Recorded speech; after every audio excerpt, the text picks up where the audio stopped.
Hello good morning प्यारे बच्चों, कैसे हैं आप सभी। आज मैं फिर से आप लोगों के सामने लेके आया हूँ एमसीक्यूज चैप्टर नंबर 2 के जितने एमसीक्यूज होने वाले हैं जो बोर्ड एग्जाम में आ रहे हैं प्यारे बच्चों, वो आपके सामने से क्लास 12th के चैप्टर नंबर 2 के अंदर जो हमारे एमसीक्यूज हमारे बोर्ड एग्जाम में आ रहे हैं वो आपको कराने जा रहा हूँ बेटा। 3 वीडियो इसके अंदर आएंगी। टॉप 60 क्वेश्चंस कवर करेंगे। कितने करेंगे? 60 क्वेश्चन के अंदर ऐसा होगा कि आपका एक भी क्वेश्चन बाहर नहीं जाएगा। बात समझ में आ रही है आपको? एक भी क्वेश्चन आपका बाहर नहीं जाएगा जो आपके बोर्ड एग्जाम में ना आए। इसमें सारे प्रीवियस ईयर क्वेश्चंस करा रहा हूँ 5 से 7 साल के जो अभी तक बोर्ड एग्जाम में आए हैं या फिर आने की संभावना है इनकी। ठीक है प्यारे बच्चों, तो ध्यान से इस वीडियो को देखेंगे और चैनल को लाइक शेयर और सब्सक्राइब करते रहे आप लोग। देखिए इसके अंदर हमने टॉप 40 क्वेश्चंस रखे हैं अपने। ठीक है, 40 क्वेश्चंस हैं। हम क्वेश्चन नंबर 1 से स्टार्ट करने जा रहे हैं। आपका बड़े ही इंपॉर्टेंट क्वेश्चंस हैं सारे के सारे आपके लिए, जो हमेशा आपके बोर्ड एग्जाम में आए हुए हैं प्यारे बच्चों। देखो फर्स्ट क्वेश्चन की बात करें, WHO स्टैंड्स फ्रॉम। देखो WHO के बारे में क्वेश्चन हमेशा 2 से 3 क्वेश्चन बन सकते हैं इसके अंदर। WHO क्या है? ठीक है, WHO की स्थापना कहाँ हुई, WHO कहाँ पर है, ठीक है, एस्टेब्लिश कहाँ पर है, और WHO क्या काम करता है। तो आपको पता होना चाहिए WHO क्या मतलब है, आपको पता है वर्ल्ड हेल्थ ऑर्गेनाइजेशन। तो क्वेश्चन इसके हिसाब से World Health Organization option number A सही हो जाएगा हमारा। ये हमारा गलत है बेटा प्यारे बच्चों। और WHO कब बना? 1948 में बना।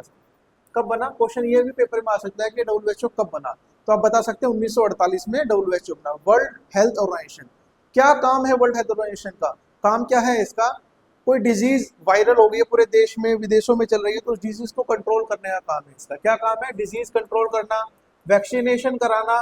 किसी कोई डिजीज ऐसी है कि उसकी वैक्सीनेशन कराई वर्ल्ड लेवल पर। ठीक है, वर्ल्ड लेवल पर काम करती है ये ऑर्गेनाइजेशन। ठीक है, और हेल्थ से रिलेटेड अवेयरनेस फैलाना कि व्यक्ति कैसे स्वस्थ रह सकता है वर्ल्ड लेवल पर, ये सब इसके काम है। हेल्थ से रिलेटेड जितने भी काम हो सकते हैं वो वर्ल्ड हेल्थ ऑर्गेनाइजेशन कराती है प्यारे बच्चों। ये कहाँ पर स्टैब्लिश हुई? जेनेवा के अंदर ये स्टैब्लिश हुई, स्विट्जरलैंड के अंदर। ठीक है, ये क्वेश्चन आ सकता है आपका, स्विट्जरलैंड के अंदर ये स्टैब्लिश हुई। तो 3 क्वेश्चन बनते हैं। WHO क्या है? वर्ल्ड हेल्थ ऑर्गेनाइजेशन है जिसके फुल फॉर्म। कब बना? 1948 में बना सर। कहाँ बना? जेनेवा स्विट्जरलैंड के अंदर बना सर। क्या काम करती है? हेल्थ से रिलेटेड काम करती है हमारा। ठीक है, इस क्वेश्चन के अंदर 3 क्वेश्चन बन सकते हैं। ये तीनों मैंने आपको करा दिए प्यारे बच्चों, और ये क्वेश्चन हमारा पेपर में आया हुआ है 2023 के बोर्ड एग्जाम में ये क्वेश्चन आया हुआ है प्यारे बच्चों। नेक्स्ट पे चलते हैं। According to WHO children should be physical activity list. कम से कम ये नॉर्म्स भी बनाती है कि कौन व्यक्ति कितने दिन काम करे, कितनी देर काम करे ताकि वो स्वस्थ रह सके।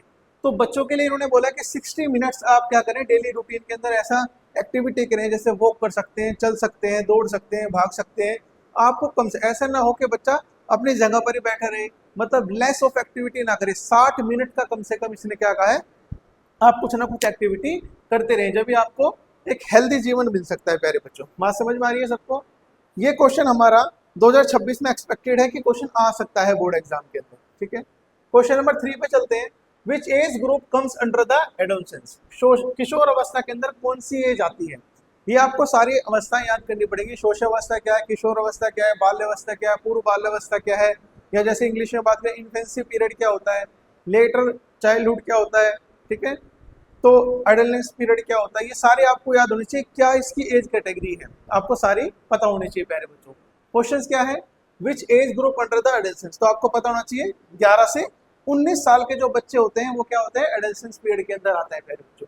ये क्वेश्चन भी हमारे पेपर के अंदर 2022 में एक क्वेश्चन बोर्ड एग्जाम में आए हुए हैं। ऐसे ही क्वेश्चन आने वाले हैं। कितने क्वेश्चन आते हैं हमारे एमसीक्यूज? 18 एमसीक्यूज आते हैं हमारे। कितने आते हैं? 18। तो हमें हर एक एमसीक्यूज को बड़े ध्यान से पढ़ना होगा ताकि हम अपने सारे एमसीक्यूज ठीक कर सकें। जिसके एमसीक्यूज ठीक हो गए उसके 100 में से 100 मार्क्स आने की पूरी संभावना बन जाती है प्यारे बच्चों। क्वेश्चन नंबर 4 पे चलते हैं। Aerobic exercise means exercise perform. देखो एरोबिक एक्सरसाइज क्या होती है प्यारे बच्चों? एरोबिक एक्सरसाइज वो एक्सरसाइज होती है जिसके अंदर व्यक्ति क्या करता है, सांस लेते समय कार्य करता है। हम सांस ले रहे हैं और हम एक्सरसाइज भी करते हैं, जैसे वॉक कर रहे हैं। ठीक है, 5 किलोमीटर की क्या कर रहे हैं, दौड़ मार रहे हैं। अब 5 किलोमीटर की दौड़ के अंदर क्या होगा, 5 किलोमीटर की दौड़ के अंदर सर हम सांस भी लेंगे और एक्सरसाइज भी करते रहेंगे, तो हम कह सकते हैं एरोबिक एक्सरसाइज है। मतलब वो व्यायाम, वो एक्सरसाइज जो हम सांस लेते हुए करते हैं वो क्या कहलाती है, एरोबिक एक्सरसाइज कहलाती है। बात समझ में आ गई? जैसे साइकिल चला रहे हैं आप, साइकिल चलाते हुए काम भी हो रहा है, ठीक है, एक्सरसाइज भी हो रही है और हम क्या करें, सांस भी ले रहे हैं, तो कह सकते हैं उसको एरोबिक एक्सरसाइज है। तो कौन सी? With oxygen. किसके साथ? ऑक्सीजन। मतलब ऑक्सीजन के साथ आप कोई भी एक्सरसाइज कर रहे हैं तो क्या कहलाएगी, एरोबिक। और अनारोबिक क्या कहलाती है, जब हम क्या कर रहे हैं, एक्सरसाइज तो कर रहे हैं बट हम ऑक्सीजन नहीं ले रहे हैं। जैसे कि 100 मीटर की रेस, 100 मीटर में रेस मारूं तो उसके अंदर आप क्या करेंगे, सांस को अपने को रोक लेंगे प्यारे बच्चों, ठीक है, फिर आप उस रेस को मार सकते हैं। बेंच प्रेस करना, बेंच प्रेस करेंगे तो सांस को रोकेंगे, फिर बेंच प्रेस करेंगे। बात समझ में आ रही है? ये हमारी कौन सी एक्सरसाइज है, अनारोबिक। अनारोबिक एक्सरसाइज वो एक्सरसाइज होती है जिसके अंदर हम सांस नहीं लेते और एक्सरसाइज करते हैं प्यारे बच्चों। बात समझ में आ रही है? ये क्वेश्चन हमारा 26 के अंदर आ सकता है, एरोबिक का अनारोबिक का। क्वेश्चन नंबर 7 है, देखो कितने इसमें आपको क्लियर हो जाएगा बिल्कुल। रनिंग एंड साइकिलिंग, रनिंग और साइकिलिंग मतलब क्या है? रनिंग आप लंबी रेस की दौड़ रहे हैं, जैसे 5 kilometre, 10 kilometre, marathon race 21 kilometre, 42 kilometre की आप रेस कर रहे हैं, तो वो कौन सी एक्सरसाइज कहलाएगी, क्या कहलाएगी, एरोबिक एक्सरसाइज कहलाएगी। कौन सी कहलाएगी प्यारे बच्चों, एरोबिक। एरोबिक। साइकिल चलाना भी किस क्या कहलाएगा, एरोबिक एक्सरसाइज कहलाएगा। जैसे 100 मीटर की रेस है, 100 मीटर की रेस कौन से वाली एक्सरसाइज कहलाएगी बताओ? 100 मीटर में क्या होगा, पूरी जान लगा देंगे 14 से 15 सेकंड के लिए, तो हम क्या करते हैं, रोक लेते हैं अपनी सांस को और फिर हम दौड़ते हैं 100 मीटर की रेस, तो वो क्या कहलाएगी, एरोबिक एक्सरसाइज नहीं कहलाएगी, वो अनारोबिक कहलाएगी। ठीक है, जैसे 100 मीटर की रेस इसका एग्जाम्पल हो गया। बात समझ में आ गई? पुशअप हो गया, बेंच प्रेस हो गया,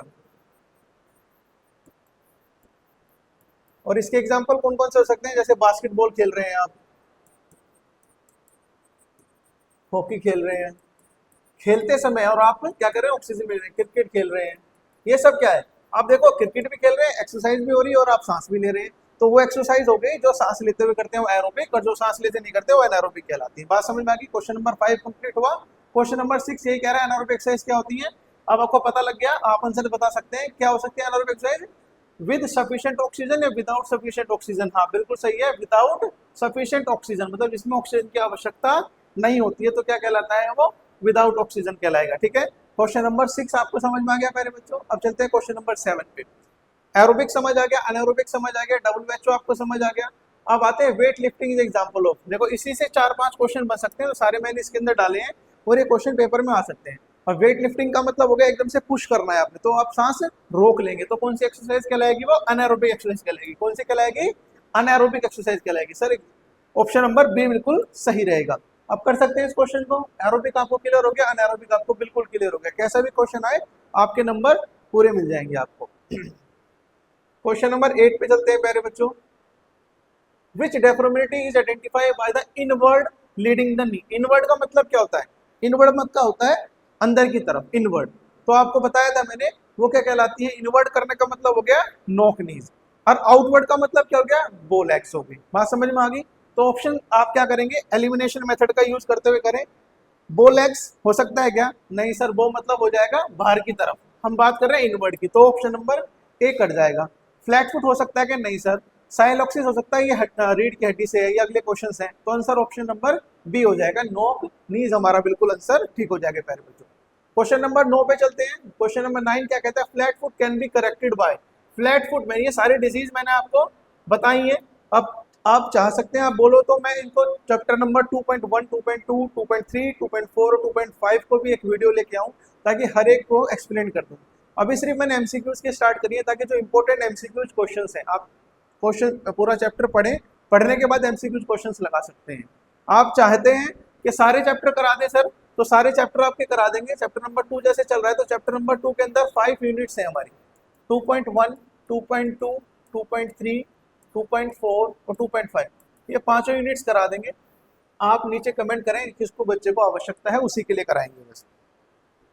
क्वेश्चन नंबर 10 पे चलते हैं। 9 हो गया हमारा, फ्लैट फुट का पता लग गया। फ्लैट फुट क्या हो सकता है, इसके अंदर flat foot can be corrected. Flat foot कैसे करेक्ट कर सकते हैं, साइकिलिंग से कर सकते हैं, नहीं सर। वेट लिफ्टिंग से नहीं, सिटिंग ओनली नहीं, वॉकिंग ऑन द टोज। अब याद होना चाहिए आपको कि मुझे फ्लैट फुट हो गया है, मेरा पैर बिल्कुल फ्लैट है, आर्च नहीं है मेरे पैर के अंदर, तो मैं कौन सी एक्सरसाइज करूँ, आप वॉक कर सकते हैं अपने टोज के ऊपर, तो वो ठीक हो सकती है फ्लैट फुट आपका। बात समझ में आ रही है? ये क्वेश्चन आ सकता है 2026 में आपके एग्जाम में। Round shoulder definitely mainly, round shoulder किसके अंदर होता है, नाम से पता लग रहा है राउंड शोल्डर, तो नाम से पता लग रहा है, तो नीज तो नहीं होगा, फीट भी नहीं होगा, स्पाइन भी नहीं होगा, तो आंसर हो जाएगा ऑप्शन नंबर सी। ऐसे ऐसे क्वेश्चन, आसान क्वेश्चन ही 1 नंबर आपको दे सकते हैं, बस शर्ते आपने सारा चैप्टर पढ़ा हो प्यारे बच्चों। बिना पढ़े तो आंसर सही नहीं होगा बिल्कुल भी। ठीक है, तो क्वेश्चन आप पढ़ते रहें, चैप्टर पढ़ेंगे तो आपके सारे ऑप्शन बिल्कुल ठीक हो जाएंगे। इस वीडियो के अंदर टॉप 20 क्वेश्चन कर रहे हैं, अगली वीडियो में फिर टॉप टॉप 20, फिर टॉप 20, तो टोटल 60 क्वेश्चन हम चैप्टर नंबर 2 के कर देंगे। कोई भी क्वेश्चन बाहर नहीं जाने वाला, don't worry. Exercise inward curve in the spine. देखो स्पाइन के मैंने 3 बताए थे आपको, 3 तरीके से क्या हो सकती है रीढ़ की हड्डी के अंदर बीमारी होती है। पहली होती है काइफोसिस, फिर होती है लॉर्डक्सिस, फिर साइलोक्सिस। ठीक है, ये क्या पूछ रहा है, इनवर्ड। इनवर्ड का मतलब क्या हो गया प्यारे बच्चों, अंदर की तरफ। ठीक है, एक आगे की तरफ कुबड़ा, पीछे की तरफ कुबड़ा, साइड में कुबड़ा। बात समझ में आ रही है? तो जब इनवर्ड का मतलब हो गया आगे, इनवर्ड का मतलब हो गया अंदर की तरफ, पीछे की साइड, लोड एक्सिस होगा इसका आंसर। क्या होगा इसका आंसर? लोड एक्सिस होगा। काइफोसिस के अंदर क्या होता है, आगे की तरफ झुक जाता है। कहां की तरफ झुक जाता है? आगे की तरफ झुक जाता है।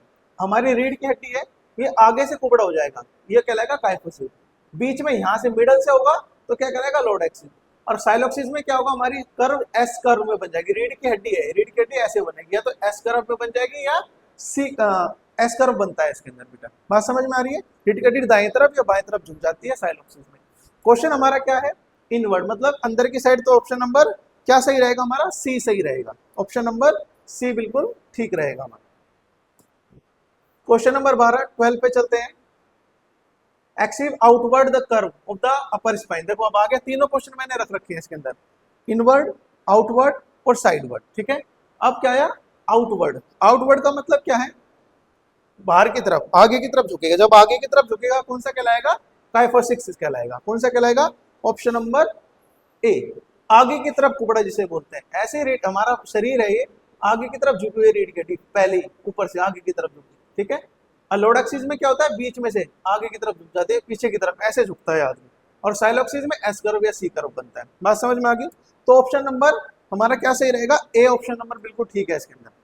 चलिए नेक्स्ट क्वेश्चन पे चलते हैं। देखो ये तीनों आ गए। साइड वे, साइड वे का मतलब हो गया राइट या लेफ्ट साइड, राइट या लेफ्ट साइड। तो आंसर आपको पता लगा, बो लेग हो सकता है क्या? नहीं सर, ऑप्शन नंबर ए बिल्कुल गलत है। फ्लैट फुट नहीं सर, नॉक नीज नहीं सर, तो साइलोक्सिस इसका आंसर होगा। रीढ़ की हड्डी में 3 बीमारी होती है। ठीक है, या तो आगे की तरफ कुबड़ा, पीछे की तरफ या साइड में। Kyphosis, lordosis, scoliosis. ये क्वेश्चन 1 नंबर में जरूर आएगा ऑब्जेक्टिव टाइप में। 3 नंबर के अंदर ये क्वेश्चन आएगा आपके लॉन्ग क्वेश्चन के अंदर। तो इस क्वेश्चन को बड़े ध्यान से समझें। जिस बच्चे को समझना है वो कमेंट करें, ताकि उसको अच्छे से और समझा दिया जाएगा अगली वीडियो बनाकर। बो लेग का मतलब हो गया क्या? बो लेग का मतलब हो गया बाहर की तरफ। तो ऑप्शन एलिमिनेशन मेथड का यूज करना मैंने आपको सिखाया था। लेग कर्व फ्लैट फुट हो सकता है, फ्लैट फिट नहीं। कर्व्ड स्पाइन नहीं। नी टच इन टूगेदर नहीं। तो क्या हो सकता है हमारा? Leg curve outward. ठीक है, ये किसका है? बो लेग का है। तो ऑप्शन नंबर बी बिल्कुल हमारा सही हो जाएगा प्यारे बच्चों। ये तीनों क्वेश्चन मैंने आपको, चारों क्वेश्चन समझा दिए। आपको फ्लैट फुट के बारे में पता होना चाहिए, आपको फ्लैट फुट, साइलोक्सिस, लोडोक्सिस और काइफोसिस के बारे में पता होना चाहिए। ठीक है, आपको किसके बारे में पता होना चाहिए? फ्लैट फुट हो गया आपका, नॉक नीज के बारे में पता होना चाहिए, बो लेग्स के बारे में पता होना चाहिए आपको। ये और ये कैसे होते हैं, कैसे ठीक होते हैं, क्या सिम्टम्स हैं, ये क्वेश्चन आपको पता होना चाहिए प्यारे बच्चों। क्वेश्चन नंबर 15 पे आते हैं। 1 सिम्टम्स ऑफ द नॉक नीज। पहला क्या सिम्टम है नॉक नी पता करने का? Gap the between the knee नहीं, गैप हो गया तो क्या हो जाएगा? बो लेग हो जाएगा। Knee touch while ankle remains apart, रखते हैं इसको। कर्व्ड शोल्डर हो सकता है क्या? नहीं सर। फ्लैट स्पाइन नहीं सर। तो ऑप्शन नंबर बी वैसे भी ठीक कर सकते हैं।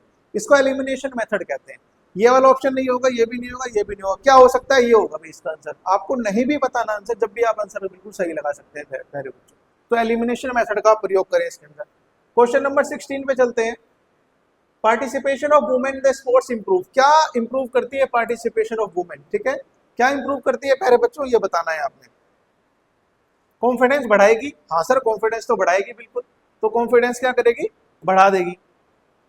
फिटनेस लेवल बढ़ाएगी, हाँ सर फिटनेस लेवल भी बढ़ाएगी। सोशल इंटरेक्शन बढ़ेगा, हाँ जब महिला पार्टिसिपेशन करेंगे स्पोर्ट्स में तो ये तीनों चीजें बढ़ेंगी।